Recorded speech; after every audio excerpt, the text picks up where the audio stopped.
on applications of quadratic equations, and I know which word in there you hate. It's this one right here. Because when you see applications, what do you know we're going to do?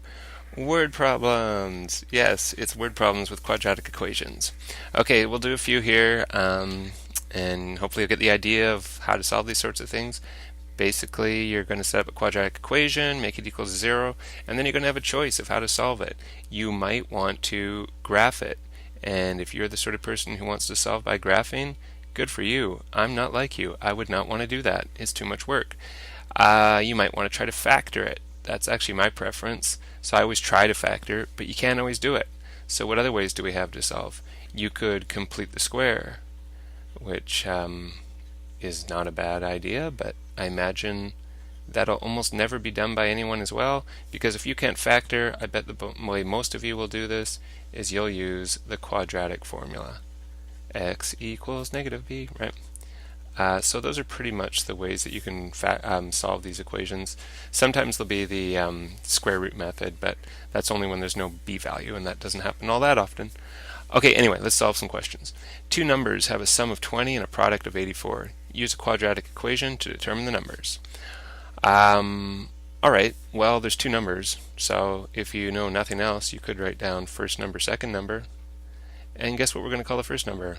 Well, anything you want, A, B, C, D, but I'll call it X. They have a sum of 20. Okay, here's that thing that keeps coming up over and over and over. I'm hoping that you're starting to get the idea here. If two numbers sum to 20, they add up to 20, and one's X, what's the other one? 20 minus X. Should I very quickly go through Y again? If two numbers add to 20 and one's 5, what's the other one? 15. How do you do that? 20 minus 5. Two numbers add to 20 and one's 7, what's the other one? 13. How do you get that? 20 minus 7. If two numbers add to 20 and one's X, what's the other one? 20 minus X. Okay, very important, comes up all the time, so make sure you understand how that works. Okay, so we have our two numbers, X and 20 minus X, and now it tells us that the product of those two numbers is 84. In other words, multiplying the first number by the second number equals 84. Okay, let's expand here. Distributive property, mountains. So 20x minus x squared equals 84. So that's a quadratic equation, but we want it to be equal to 0. So should we move this one term over to the left? No. Why not? Because we want the leading coefficient, we want that x squared to be a positive amount. So why don't we move these two things to the right? So we get 0 equals negative x squared moves over and becomes x squared, 20x moves over and becomes negative 20x, and we still have a plus 84. Okay, you're good to go. You could graph if you want. You could try factoring, completing the square, quadratic formula. I'm going to try factoring in this one because what I'm looking for is two numbers that multiply to 84 and add to 20. Now I know that's hard, and if you can't do it, you're welcome to use the quadratic formula. It will work, but I think we can do it. So 84, well, that could be 1 times 84, or 2 times 42, or 3 times 28. That actually works. I like that. 3 times 28 is 84. 4 times 21. Can't do 5. 6 times 14. Hey, 6 times 14 is absolutely the answer right there. So I can make this. This is just simple trinomial, not Bobby Bridge. Big number goes first. Second number goes second. Bring the negative down. A negative times a negative equals a positive. So x could be 14 or x could be 6. So the first number is x. In other words, if we're going with x equals 14, then the first number equals 14 and the second number equals 20 minus 14, which is 6. In this case, if x was 6, the first number would be 6 and the second number would be 20 minus 6, which is 14. So we get the same thing in both cases. We get that the two numbers are 6 and 14. But you have to be careful. In a lot of these questions, if you get two solutions, it means there'll actually be two sets of numbers. So make sure you check them both out and see what your answer is. Okay, a rectangular garden has dimensions 3 by 4 meters. Well, I know already I'm going to be doing some sketching here, so let's sketch this. Have a garden, and that's pretty square-like, but oh well. We'll call this 3 and we'll call this 4 here. Why did I not write the numbers on the inside? Because there's a path built around it. So here's my path. It goes around the outside like this. The area of the garden and the path is 6 times as great as the area of the garden. What's the width of the path? Okay, so a few things. One, we're going to assume that the width is the same all the way around. So whatever this distance is here is the same as this distance here, it's the same as this distance here, it's the same as this distance here. And that's actually what we want to find. We want to find what's the width. So guess what we're going to call these distances? X, and it's the same here, X, and the same here, X, and it's the same here, X. Okay, it talks about the area of the garden. Well, we can figure out the area of the garden. The area of the garden is this inside part here. How much is the area of the garden? 3 times 4, which is 12. So area of garden equals 12. You probably don't need to write this down, but just to be clear, the area of this yellow part here is 12. And it says the area of the garden and the path together. So the area of the whole thing, I'll put area of green rectangle, is 6 times as much. So it's 6 times as much as this. 6 times 12 equals 72. So we know the whole area of this green rectangle is 72. Now, how far is it from here to here? Well, you know from here to here is how much? 4. But you also know from here to here, this is x from here to here, this is 4 from there to there, and this is x from there to there. So total, this dimension here is 4 plus 2x. Very similar to going this dimension, I'll do it in red. This dimension here, from here to here is how much? Same as that, so it should be 3. This is x, and this is x. So the other dimension is 3 plus 2x. And if we're interested in the area of the whole green square, we multiply this dimension, 4 plus 2x, times this dimension, 3 plus 2x, and we get the 6 times as much as 12, which is 72. We get 72. Okay, let's expand. 4 times 3 is 12. 4 times 2x is 8x. 2x times 3 is 6x. 2x times 2x is 4x squared. And we have 72. Let's put this in descending order. So we'll put 4x squared first. Combine the 8x and the 6x to get 14x, and then we get 12, but we're going to bring the 72 over and do take away 72, so we're going to get negative 60 equals 0. Alright, we could factor out a 2. We should take out a grayscale. Oh yeah, I'm going to try factoring again. You could use the quadratic formula, but I'm going to try factoring, so I'm going to factor out a 2 and get 2x squared plus 7x minus 30 equals 0. Okay, now I could divide both sides by 2 and just cancel out this 2, right? So the 2 we don't even have to worry about. So we're interested in factoring that left-hand side, and unfortunately we have a 2 out front. What kind of, this 2 right here, right? What kind of factoring are we going to have to do? Bobby Bridge. So we're looking for two numbers that multiply to 60 and subtract to 7. Okay, 1 and 60, 2 and 30, 3 and 20, 4 and 15, 5 and 12, 6 and 10, and that's all of them. Subtract to 7. There they are, right there. So decompose 2x squared plus 12x minus 5x will give us that 7x. Minus 30 equals 0. Pair them up. Going pretty quick here, but you should know how to factor this. 2x, and we're left with x plus 6. Bring down that negative sign, and greatest common factor is 5. Careful, it's x plus 6, because negative 5 times positive 6 equals negative 30. Great, we got the same thing. Factor out the x plus 6, and we're left with 2x minus 5 equals 0.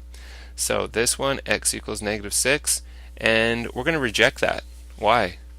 Because we're talking about lengths. You can't have a negative length. That makes no sense. So this is not one of the answers.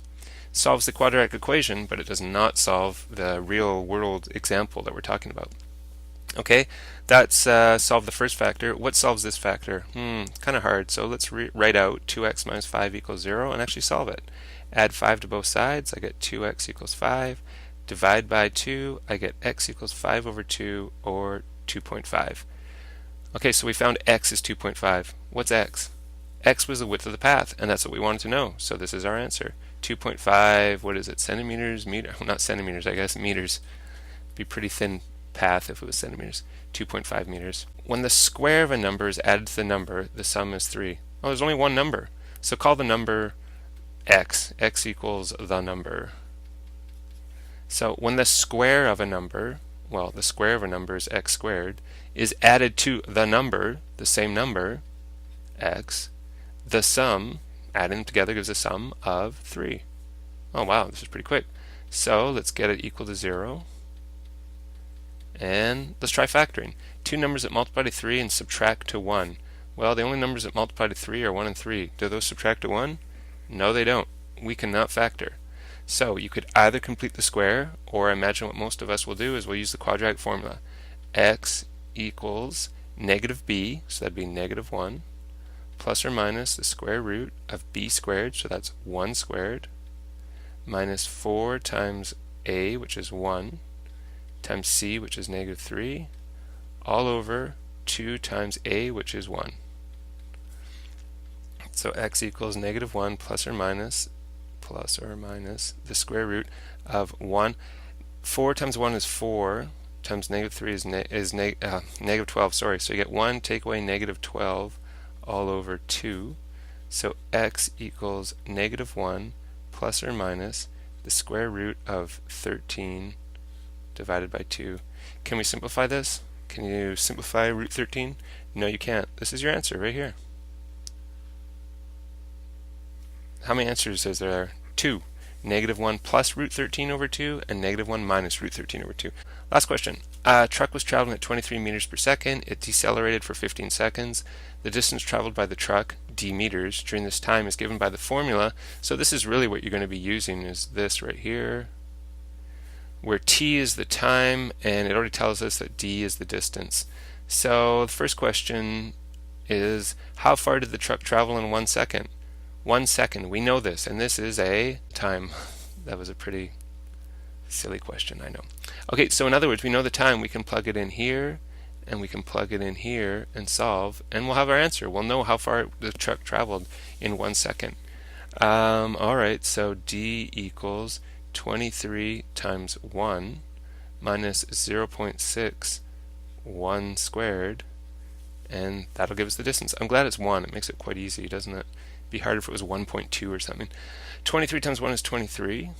1 squared is still 1, times 0.6 is still 0.6.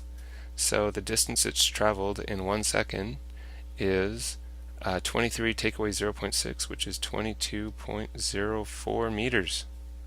That's how far it went. Alright, didn't have to do any real solving, like no quadratic formula or anything in that one.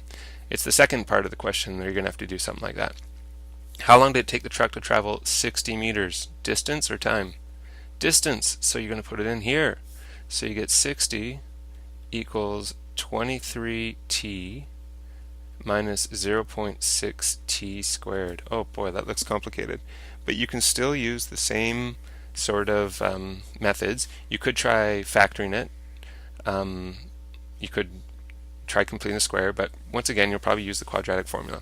So let's make it in proper form. We have to have the leading coefficient positive, so we'll move it over. We get 0.6 t squared, then move the 23t over, minus 23t plus 60 equals 0.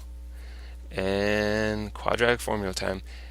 Negative b, that would be negative 23, so it's 23 plus or minus the square root of b squared, so that's negative 23 squared, minus 4 times a, which is 0.6, times c, which is 60, all over 2a, which is 0.6. Oh my, we're going to have to get the calculator going here. So we get 23 plus or minus the square root of, I don't know what 23 squared is, 529 minus 144. All over 2 times 0.6 is 1.2. Okay, okay, sure. 23 plus or minus the square root 385 over 1.2. Now in this question, this is the sort of question I'd ask you to give me the answer as a decimal. So let's do that. Let's keep going here. 23 plus or minus about 19.6. We'll just go to 1 decimal. So 23 plus or minus 19.6 over 1.2. So we have two answers. One's 23 plus 19.6 over 1.2, and one's 23 minus 19.6 over 1.2. Let's keep going with both of those and see if they both make sense or not. Doesn't seem at first. How can there be two times that the thing's at the same speed? Doesn't seem to make sense. So let's do the top one. 35.5. 35.5, and the other one would be 2.83, or I guess just 2.8. Okay, and what were we finding here? We were finding time. So this is 35.5 seconds or 2.8 seconds. Are they both good? Are they both correct? Let's read the question again. A truck was traveling at 23 meters per second. It decelerated for 15 seconds. Okay, it makes no sense for it to decelerate for 15 seconds but take 35.5 seconds to travel 60 meters. So in other words, you are going to say no way to this one, and this is our answer right there. I mean, just thinking about it, a truck decelerating. Imagine some guy jamming on his brakes and it taking 35.5 seconds for the truck to stop. It's actually quite humorous. 2.8 sounds much more likely. Slam on the brakes, 1001, 1002, 1000, you're stopped. That's about how long it would take. There you go, you got our answer. Alright, hopefully you get the sense. I know they're somewhat difficult to figure out what the equations are, but once you have the equations, you know how to solve them. You're going to solve them using these wonderful methods here, especially factoring and quadratic formula. Have fun with those word problems. Yeah!